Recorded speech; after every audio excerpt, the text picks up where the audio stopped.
Bigfoot Case Files. It was just another quiet night in the largely wooded farming community of Hillsdale County, Michigan. I was sitting in my small rented trailer watching TV around 2:30 a.m., getting ready to turn in for the night. Out of the corner of my eye, I noticed that something was off. The outside light from my neighbor's place, which usually shone through my window, was gone. That caught my attention because it was always visible from where I sat.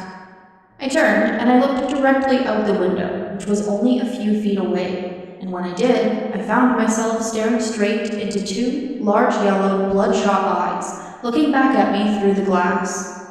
The eyes belonged to a hairy man-like creature that stood well over 8 feet tall, based on where its head lined up with the window.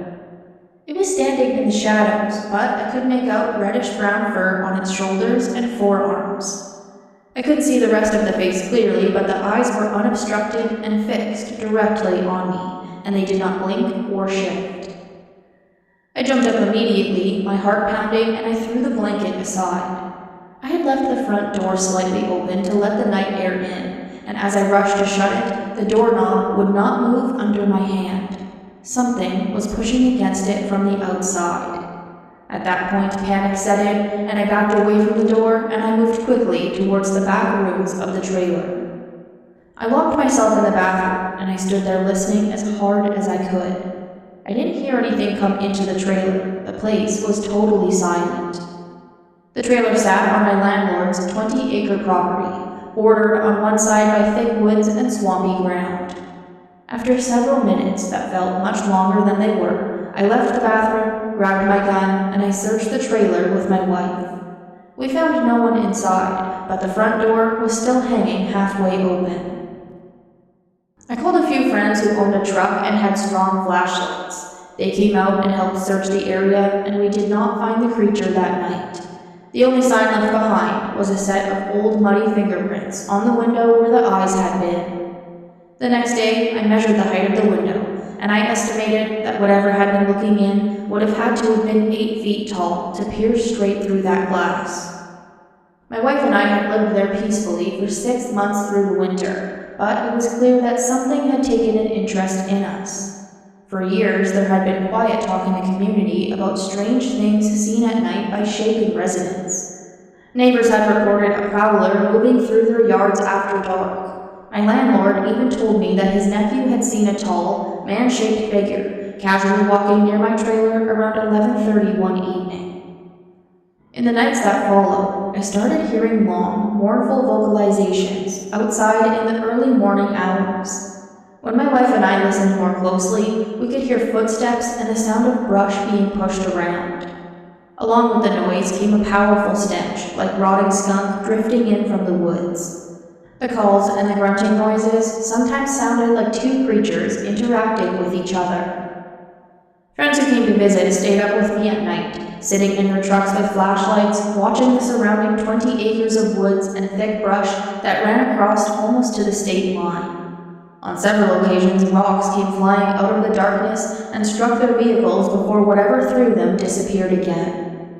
When one friend swept the area with an ultra-bright million-candle spotlight, he said that he briefly saw something large and man-shaped running through the trees, but it vanished before the beam could fully catch it. I spent a lot of time outdoors, and I tried to convince myself that a bear or some other known animal was responsible. That explanation never fully held up. Nothing I knew matched what I had seen inches from my face at that window. The realization that something smart had been watching me still unsettles me. I've never been able to explain what it was or how many of them might be living in the forests and dark margins just beyond the reach of civilization in that part of Michigan. My family owned a small trailer at a fishing camp at the Tunica Cutoff in northern Mississippi. My parents sold the place years ago, but while we owned it, my mother would take my brother, my sister, and me there during the summers. We would often stay 2 or 3 weeks at a time, while my father worked shutdowns at the plant where he was employed. That was how he made extra money, and during those periods, we rarely saw him. While he worked, my mother would take us to the cabin and spend most of our time there. She had friends at the camp, and so did we, which made it even more enjoyable. Another reason we liked being there was because there was so much for kids to do. There were large stretches of woods around the area where we could play, build forts, and run around at night playing games like hide and seek. We caught lightning bugs after dark and put them in jars to light the tents that we sometimes slept in behind the trailer. My favorite part of staying at the cabin was the fishing. I loved fishing more than anything else there. One summer, when I was 14 years old, my father gave me a Garcia Ambassador bait casting reel, and I thought it was the greatest thing I had ever owned because I could finally fish the way that my father did. I had wanted one for years, and he knew it, but he waited until he felt I was old enough to use it properly. It was normal for my brother and me to get into the boat before daylight, head out to a spot where we knew the fish were biting, and stay out there until dark. My mother would pack us a lunch, give us 2-gallon jugs of water, and then send us off for the day. It was a simpler time, and kids did things then that would seem strange now. You rarely see 2 teenage boys fishing alone all day on a large body of water these days, but that was common for us during the summers. The weekend after my father gave me that reel, we headed to the cabin. I planned to be on the lake that afternoon if possible, but we left home late and we didn't arrive until after dark. That didn't bother me too much, since we were staying for 2 full weeks and I had plenty of time to fish. The next morning, I woke up a few minutes before sunrise, and I tried to wake my younger brother. He wouldn't get up, so I left him behind, got in the boat myself, and then headed south on the cutoff. I was going to a spot that locals referred to as the Flower Lake Runoff. It was located on the south end of the lake, where the water normally poured out of the cutoff into Flower Lake south of Tenneco. At that time, the water wasn't high, so there was no current flowing out, but the flooded timber nearly provided excellent fishing. Big bass would hold up in those areas and feed on shad and crawfish moving through the shallow water. I was eager to get there and make my first cast. As I approached the tree, I eased the throttle down and I slowly moved into the flooded timber. The water extended back into cypress and oak trees lining the banks. I had gone maybe 100 yards into the trees when I could see the distant bank far back through the timber. I shut off the motor, lowered the trolling motor onto the front of the john boat, and I picked up my new bait casting reel. I had already tied on a 10-inch black plastic worm, using large baits in hopes of catching a large fish. My first cast was smooth, but it landed short of the brush pile that I was aiming for. I adjusted the spool tension, cast again, and I hit the spot that I wanted. I settled into a steady rhythm, and I spent 2 hours fishing through those trees, catching 5 fish. None of them were especially large, but that didn't matter.